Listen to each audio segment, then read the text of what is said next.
Good morning and welcome to Morning Motivations with Dan Stratton. It's great to have you with me again this week.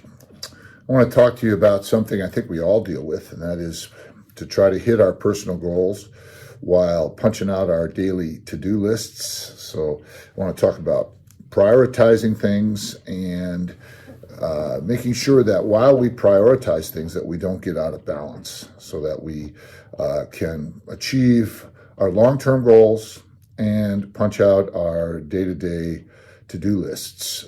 Because sometimes I find, and that's why I want to talk about it today, I find that my daily to-do lists can oftentimes overwhelm me or get me off track, stress me out, whatever, so that I begin to blow up or forget about some of my more long-term goals and some of my more personal development type things where I'm trying to get stronger, I'm trying to get smarter, I'm trying to get more at peace, I'm trying to save money, all these different things, trying to keep my urgencies in balance so that I don't blow up some of my longer term goals. So let's help you with that. So let's think about that a little bit this morning. So I'm going to kind of be transparent and talk about what I've got going on today. I got to get on a plane today. I'm heading to Texas. I've had to move some things around with my ministry schedule, so I have to pre-record some stuff, which is what I'm doing right now.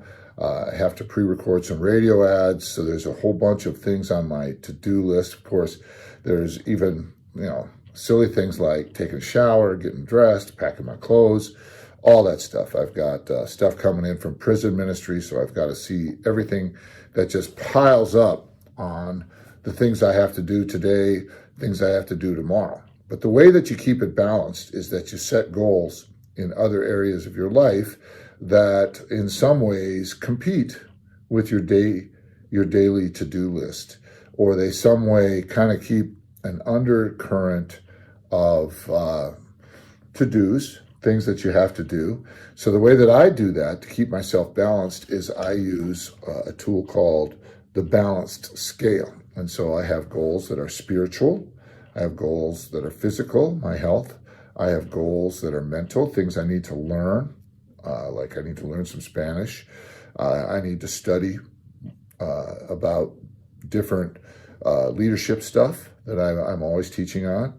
I need to think about emotional type things and study about the science of managing emotion. I have to think about my relationships, which is social, and then I think about money or financial, because everything costs money. So I set goals, longer term goals, in all 6 of those areas, and I keep them in front of my eyes so that urgencies don't cloud those out, because long term you can't do what you need to do if you're not spiritually focused, meaning that you don't have a priority in your life to get quiet, in my case pray, and take some time to really kind of allow yourself not only to separate yourself from your long-term and your short-term goals and just be, right? For me, it's be with God. I don't see myself separated from Him. Without God, there'd be no me. So spiritual for me is prayer. It's reading the Bible. It's writing the red letters.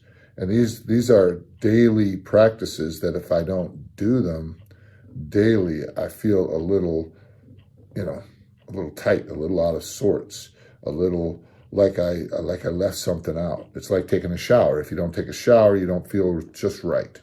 It's much more important than taking a shower, even though taking a shower is important.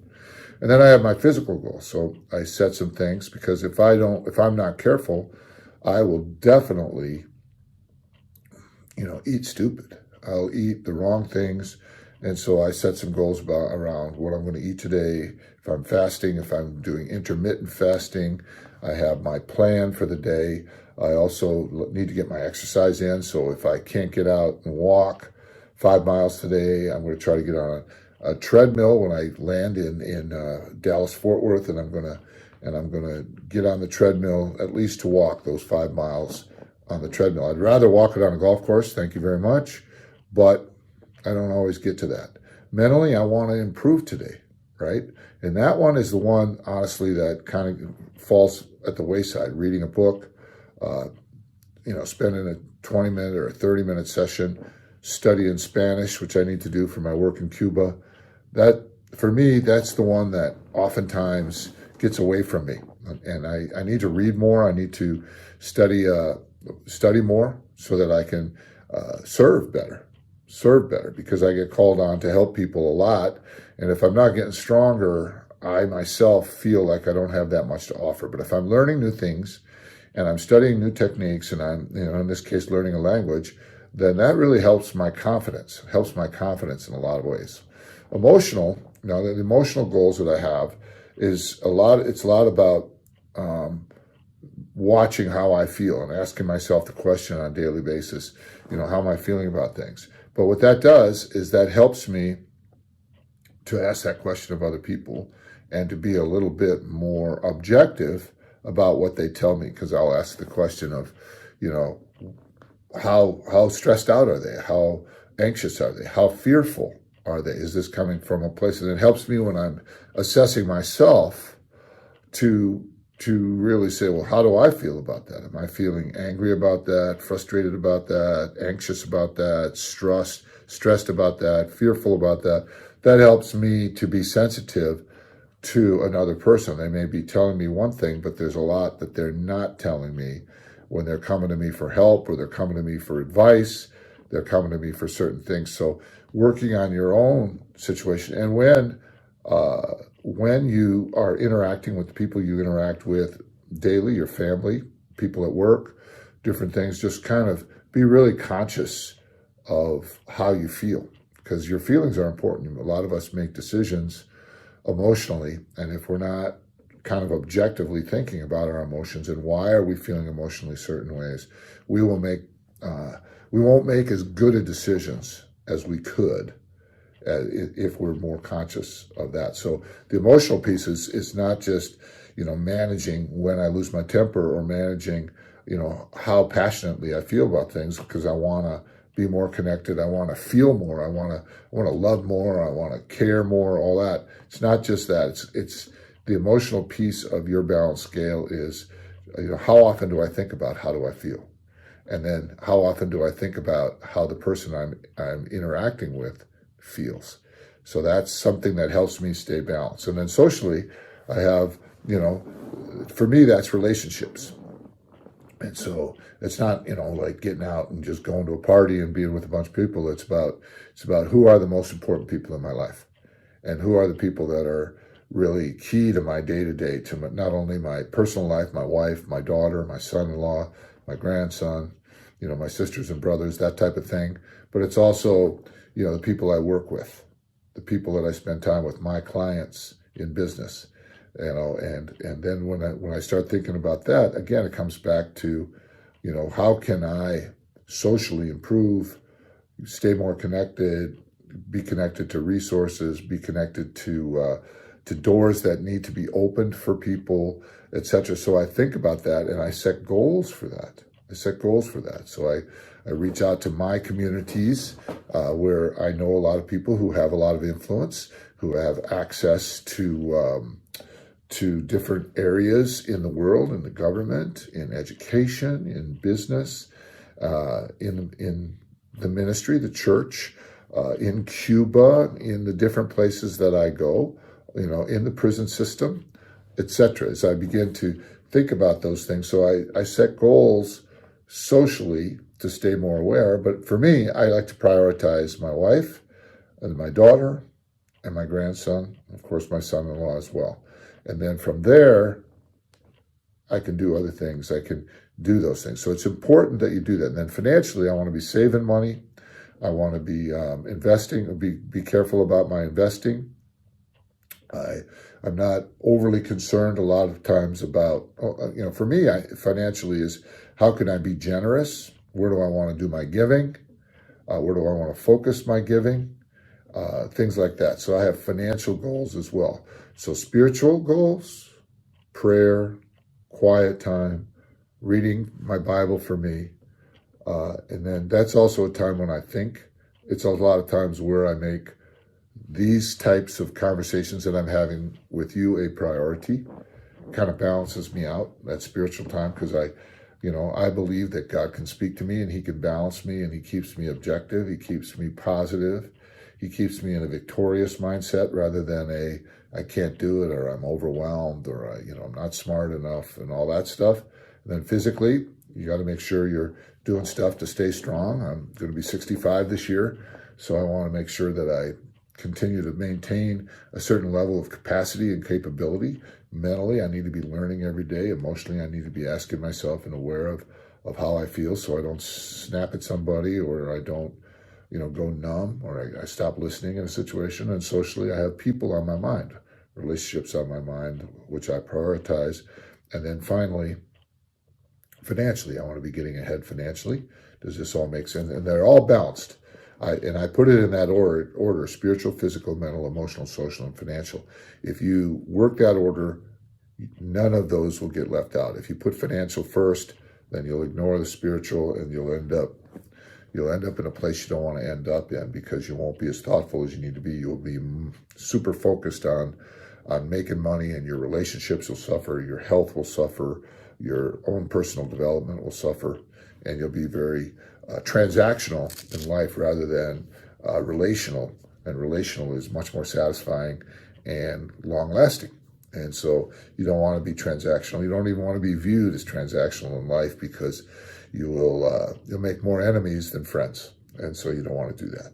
So that's how I try to focus on these things. And then when my day comes, what I do is I have this other tool I call the Sunday night meeting. I set my week time-wise, and I also set my week money-wise for how I'm going to spend my time and how I'm going to spend my money. I budget things so that when people make requests of me, I can easily say to people, because I'm already kind of occupied, I've already kind of set my course for the week. Here's how I'm going to spend my time.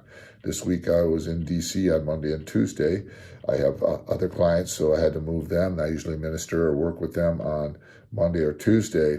I had to move it to Thursday, so I set up my morning for Thursday. I have to fly, all these different things I have to do.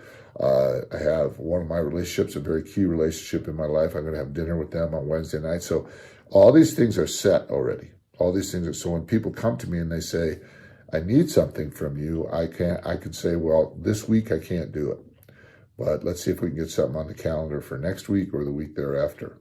And so when you're aware of it and you set it on that Sunday night before you start your week, then what happens is that you have control over how you spend your time and how you're going to spend your money.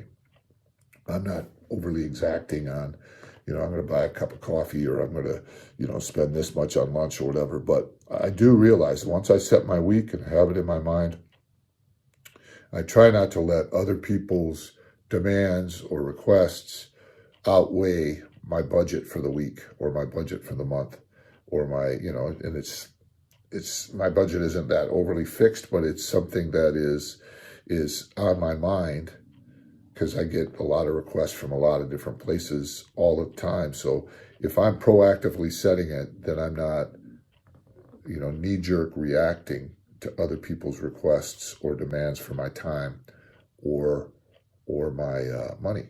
And so what I do is I just let me think about it. I don't have time to look at my calendar for next week, and I've got a lot of requests coming in right now, so I can't say yes to you right now. It's kind of like being a dad, with a lot of kids, 7 kids. 6, if someone asks for something, you've got to take into account that if you say yes to one, you're really saying yes to all of them. And so you have to be, super, super conscious of this. And so I'm trying to help you with this, because I know what happens in most people's lives, and I have to work with a lot of people. They spend 95% of their lives on their urgencies, on their what's right in front of them that day, and they set no goals long term. And what that means is that you're going to get tired, you're going to get out of shape, you're going to get weak over time. and then you're not going to be able to punch out those to-do lists, and you're going to make a lot of mistakes early on, and you're going to get damaged or hurt to where, and this is why people start drinking, this is why people can't sleep, this is why people lose friends, get divorced, all these different things, because they don't balance their day-to-day life. They don't balance it with long-term development.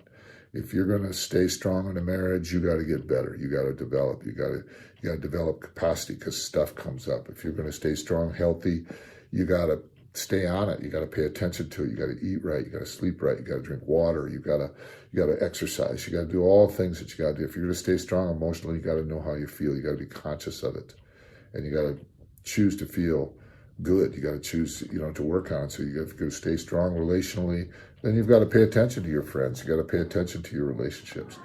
So I just wanted you to think about that today, and I wanted you to comment back to me. Let me know how you feel about it, and we could have a discussion. This is just my perspective on a lot of things, but it works. It's worked for me for a long, long time, and I wanted, maybe you could just take one nugget away from this conversation that we're having. If you have a question, reach out. Thanks for tuning in. Thanks for joining us at Morning Motivations with Dan Stratton.